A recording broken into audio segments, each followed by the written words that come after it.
वासुदेवाय। नमस्कार मित्रों, मैं विपिन पुरोहित आप सभी का हृदयपूर्वक अभिनंदन करता हूँ। क्या विषय पकड़ कर हम लोग चलते हैं या बात करते हैं वो आप सबको ज्ञात है। एक एक एक एक स्टेप करके थोड़े हम लोग आगे बढ़ते हैं। कुछ बेसिक बातें हैं उसको भी समझने का प्रयास करते हैं। वेद, पुराण, गीता, उपनिषद, ये सब के बारे में हम लोग इतना एक ही साथ में नहीं कुछ बात कर सकते हैं ना, कि सबको उतना पूरा ज्ञान भी होता है। लेकिन जो भी कुछ थोड़ा जो अंकित होता है दिमाग के अंदर, मुझे लगता है सबको शेयर करना चाहिए। पढ़ने से जो बात हमारे दिमाग में है ना, कभी कभी चली जाती है, लेकिन चर्चा के अंदर जो बातें होती है, हम लोग जो चर्चा करते हैं, वो स्मरण हमेशा रहता है। इसलिए मेरा ये प्रयास है। कोई विद्वान नहीं हूँ मैं कोई इतना बड़ा ज्ञाता हूँ, पहले ही बता चुका हूँ। अब फिर भी आप सबके साथ मेरे विचारों को शेयर करता हूँ। आशा है आप भी पसंद करेंगे। तो पिछले वीडियो में हम लोग बात करते थे भगवान के स्वरूप के बारे में। एक है निर्गुण निराकार, एक है सगुण साकार, दोनों भिन्न है। फिर भी एक है। ये जो विटंबनाया है उसको थोड़ा बहुत अपनी तरफ से, अपनी दिमाग से जो भी कुछ समझ में आता है वो समझने का प्रयास कर रहे हैं। निर्गुण निराकार की बात करते हैं, निरंजन निराकार की बात कर रहे हैं। सर्वव्यापी, कण कण में भगवान है, पिंड से ब्रह्मांड तक। वो स्पिरिचुअल जो पावर, जिसको हम लोग पावर कहते हैं, जो चैतन्य है, पूरे ब्रह्मांड के अंदर फैला हुआ है। इसलिए उसको निरंजन निराकार कहा गया है। जिसे हम देख नहीं पाते हैं, समझ नहीं सकते, समझने का प्रयास तो अवश्य करते हैं।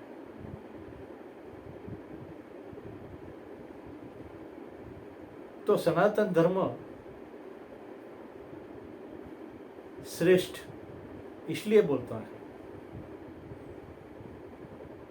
कि प्रकृति के हर एक गुण में, हर एक में से जो गुण है उसके अंदर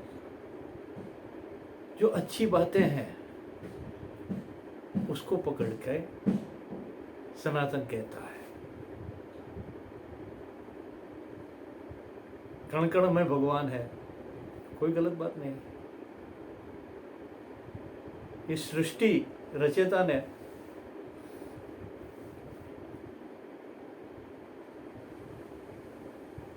जो श्रेष्ठ कृति बनाई है वो इंसान है। उसको सोचने और समझने की क्षमता दी है, कुछ करने की क्षमता दी थी, कुछ बनने की क्षमता दी थी।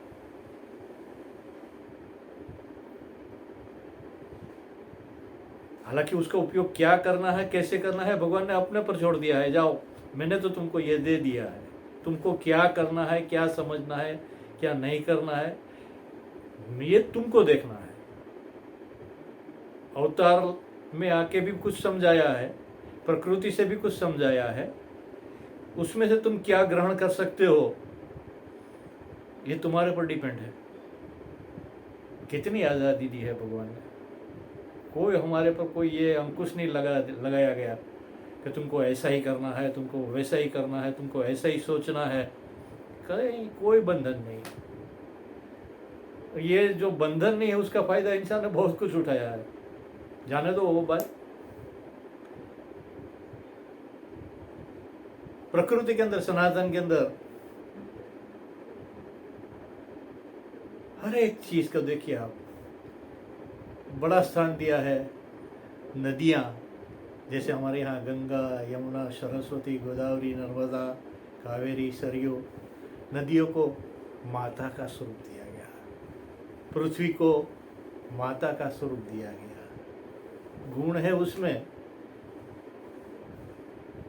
देखते तो है हम लोग, ये जमीन, ये पृथ्वी जो अन्नदाता है, लेकिन हमारा उसके प्रति कोई कृतज्ञता भाव है कि नहीं, ये तो किसान ही समझ सकता है कि एक दाना अन्न बोता है, ये एक दाने में से 1000 दाना बनाता है। क्या इंसान बना सकता है उसको? गैर समझ है। एक दाने में से 1000 दाना तो बनाने वाला वो है, कुछ देता है। प्रकृति का नियम क्या है? वो देती है। पृथ्वी हम लोग को क्या क्या नहीं देती है, जरा आप सोच के देखिए। बहुत कुछ देती है, इसलिए उसको माँ का स्वरूप दिया गया है, उसको माँ की तरफ पूजा गया है। नदियाँ नहीं होती, पानी नहीं होता तो क्या होता? पानी देती है, जो हमारा जीवन निर्वाह चला जाता है, करती है वो। और भगवान विष्णु को पालन करता बोला गया है, पालन है। उसका स्थान कहाँ है? जल में। जल ही जीवन है। सोचने की, समझने की बात है ये सीधी सादी बातें हैं। भगवान विष्णु का स्थान बताया है जल में। जल नहीं होता तो सृष्टि नहीं होती। पेड़ हमेशा कुछ न कुछ देता ही रहता है, फल देता है, उसकी लकड़ी भी काम में लगती है। पैदा होने से लेके झूला लकड़ी का बनता था, मरने तक, स्मशान तक लकड़ी।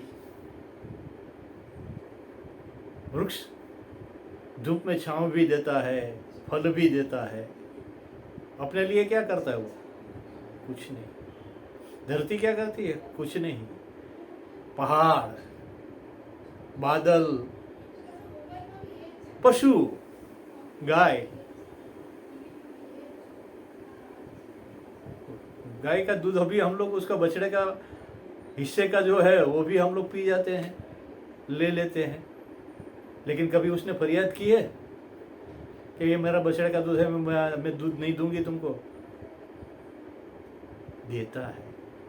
पशु भी देता है, पक्षी भी देता है। किन स्वरूप में देता है, क्या स्वरूप में देता है, वो सोचने की क्षमता तो भगवान ने हम लोग को दी है। और हमको समझना भी चाहिए कि प्रकृति हमेशा देती है। इंसान क्या करता है? लेता है। ये मेरा होना चाहिए, ये मेरा हक है, ये मेरा है, जमीन मेरी है, पशुधन मेरा है। ये वृक्ष के अंदर आम होता है, एप्पल होता है, बहुत से फल फूल आदि होते हैं, वो तो पैदा करता है।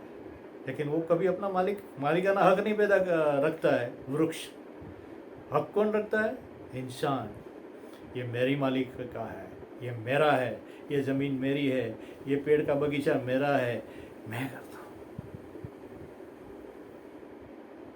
फल, पेड़ में फल उगाने वाला भी भगवान है, उसकी मर्जी है तो आएगा। नहीं, कभी कभी देखते हैं पेड़ में कभी कभी फूल नहीं आते हैं, कभी कभी ये फल नहीं बनते हैं।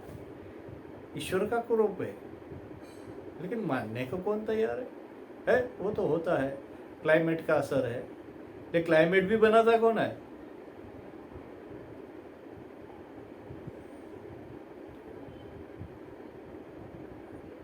अतिवृष्टि होती है, भूकंप आता है, चक्रवात आता है। साइंस की भाषा में कहता है ना डायनेमिक बैलेंसिंग।